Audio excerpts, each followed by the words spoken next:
Hello. This is my keiki experiment. Um, I love orchids and I have five, and this is the smallest one. And as you can see, this one is about 6 to 9 months old, and this one has actually made three keikis, which is the Hawaiian word for baby. So it has one here that's also flowering, and one on the back. So originally this plant had three stems, and after the mother plant finished blooming, I trimmed the stems off, and you can see the tips, the yellowed tips where I trimmed the stems off. And I trimmed them up there in hopes that it might bloom again, and instead of blooming, it created these keikis, or orchid babies. So I've been reading and watching some really great information about caring for orchids in general, and then also about keikis. And one thing I learned is that the orchid may be putting off keikis because it's not doing so well, and I can tell by looking at the leaves that it's not doing the healthiest at this time. Also, the newest leaves are much smaller than the original growth. So this keiki may actually be propagating itself because it's not doing well, and it most likely really needs to be repotted. I actually the other day lifted this out of the pot and saw that there's really one good root in there, and there's one growing out of the top here. But all the rest of the roots look pretty dead and gone, and this potting medium, it looks pretty far gone as well. So what I've been learning about orchids, one thing is that they need aeration. Their roots need to get good airflow, so that's why it's good to repot the plants every year or so, especially if you have this kind of mossy material, because over time it can get weighed down and actually kind of choke out the roots, slowly suffocating the roots. So I had trimmed the sides so they could breathe a little better. There is a hole in the bottom. And it's also been a challenge watering this. So these are all reasons that have led me up to deciding to separate the keikis, because I don't really want to because they're blooming. But one thing I have noticed in the last few days is that this main flower bud here did start to open, but it hasn't really moved that much in the last few days, and it can take some time for orchids to open, but I've had flowering orchids before, and it doesn't usually stay in that stage on one flower for the better part of a week. So I'm also concerned about this one right here. Whenever I have orchids that flower, sometimes there'll be one that starts to close up and shrivel up a little bit and turn this kind of reddish pinkish color. And that means that there's basically no more energy, not enough energy going to this flower. So I'm concerned that, number one, the mother plant is not doing that great, which is why she's producing keikis at all. Number two, she's been using so much energy to help these baby keikis bloom, that she's just kind of run out of energy, because now there's not even enough energy to get the keikis to fully bloom. The keikis do have some actually really great root systems going. From what I've been reading, it's important to have a root system of at least 2 or 3 roots before a keiki can survive on its own. And all of these keikis have 2 to 3 roots.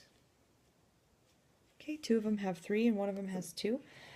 So they're pretty much ready to be on their own. So what I'm going to do is, because I want to save the mother, and I also want to enjoy the blooms of this plant in particular. So what I'm going to do is lighten the energy load of the mother by trimming this stem. I actually also want to see if this keiki is going to be able to bud fully bloom. But I am going to trim off this stem here that has the keiki, the smallest keiki that isn't doing as well as the others. It's not blooming or anything like that. And actually, there was a little tiny leaf behind here. I don't know if you can see it, but it has kind of withered and it's just a little brown dried leaf now. So I'm going to do that to support the mother plant and the health of the keikis as well. And then I'm actually going to go ahead and repot the mother plant. And I'm not sure if that's the best thing to do during the bloom because it could potentially be a source of stress. However, I do think that it's most important for the health of the plant to go ahead and do that, give it more nutrients, and then hopefully the blooms will continue to open. If these blooms aren't able to fully bloom and the flowers kind of wither away like this one did, in the next few days I'll just separate all of the keikis, but for now I'm just gonna start with the one non-flowering keiki and replant the mother. So I'm already prepared for the other keikis replanting, but I have my my 3 pots, and I'm only going to use one for now. So in the pots I have this really great orchid potting mix that I bought from the store today, and it has pine bark and coal and it's not peat.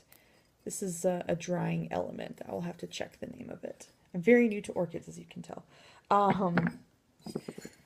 I've had them for a while, but I have not really learned much about them. So I highly recommend it. It's really, really fun. And so here we go. I'm only going to use one pot for now because it can be good to plant the keiki in the same pot as the mother. So what I'm going to do is, again, I'm going to trim this keiki that's not flowering, plant it alongside the mother, and then at a later date, since these other keikis are doing so well, I'm going to repot them in their own pots. So I'm going to save those for later. And what I have prepared to trim the keiki is I've sterilized a pair of scissors. These are very sharp scissors that are good for gardening, and they're just a really good tool. So I sterilized them with alcohol. And then I have some ground cinnamon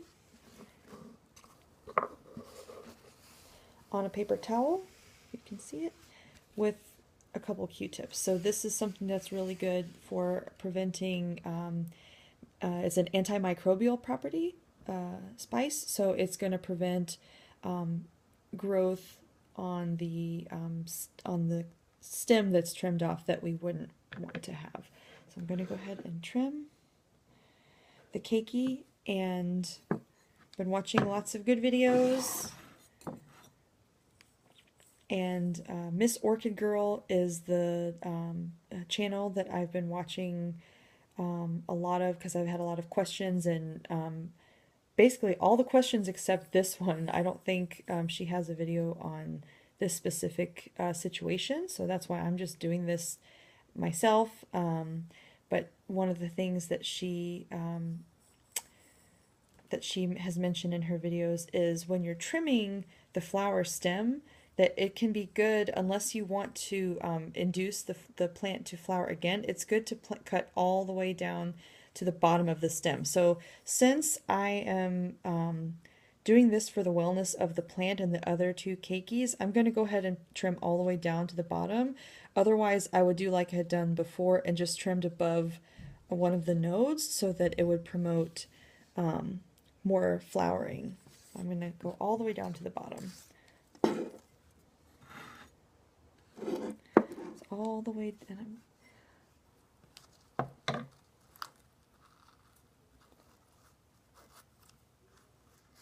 Move the little stick out of the way. So go all the way down to the bottom. And don't want to cut the mother plant. I'm going to be very careful and just trim it at an angle. Okay, so now I've trimmed off this flower stem with the smallest keiki, the non-flowering keiki.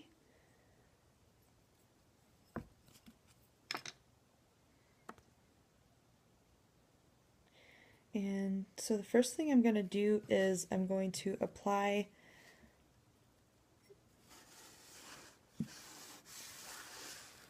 some powdered cinnamon to where I just trimmed on the mother plant. And then again on the stem of the keiki. Okay, so I'm just going to lay the keiki down for a moment here. And I'm going to repot the mother.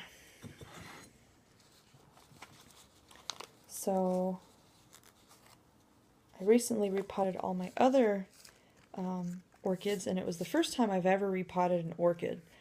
I love orchids, but I have generally had the problem of, you know, them getting too wet or not enough water, or I didn't even know what was wrong with them. They would just die.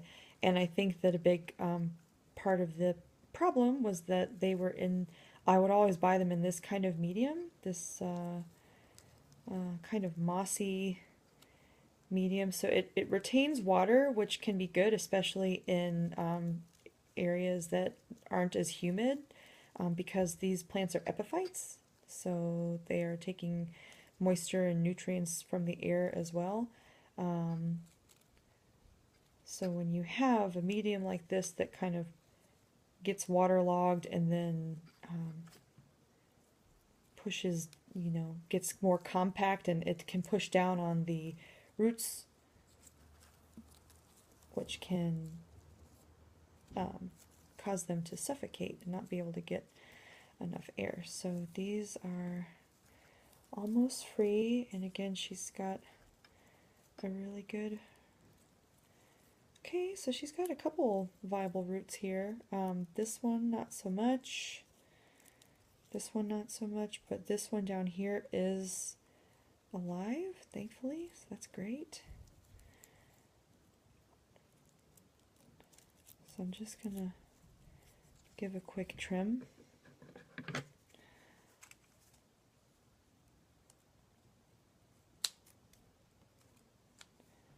To the non-viable roots. I'm not going to trim all of them. I'm not a real big root trimmer. When I repotted my other orchids, I didn't trim many of the roots, but they weren't in as bad a shape as these.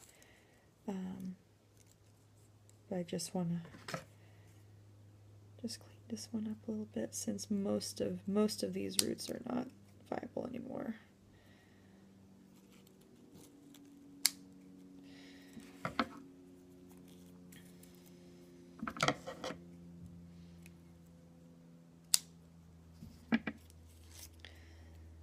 Okay, so maybe not perfect, but I've trimmed off a lot of the dead-end roots, and I'm going to go ahead and repot the mother plant along with the keiki.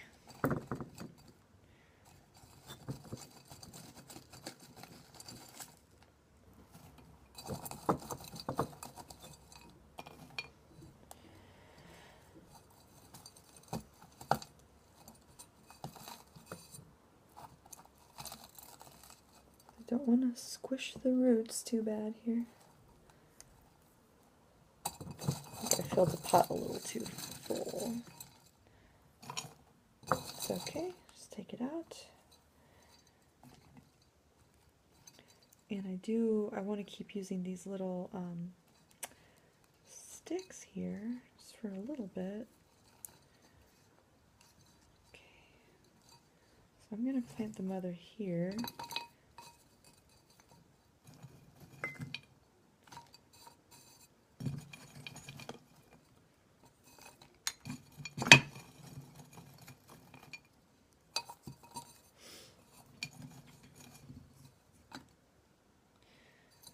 Okay, and I'm gonna take the keiki. I'm gonna go ahead and plant the keiki right next to the mother.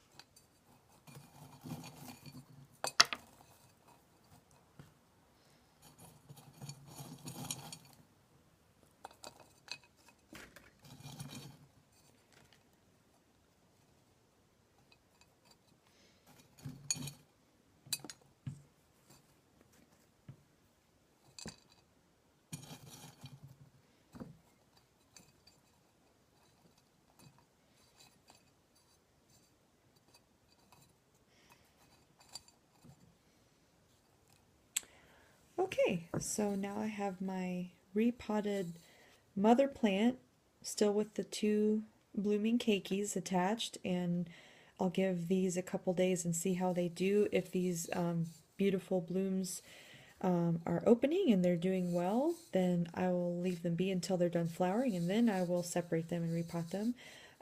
If, however, they're not doing well, I will repot them sooner than later. And hopefully the little non-flowering keiki will be doing well next to its mama, so we will see how it goes and might make another video. So thanks for watching.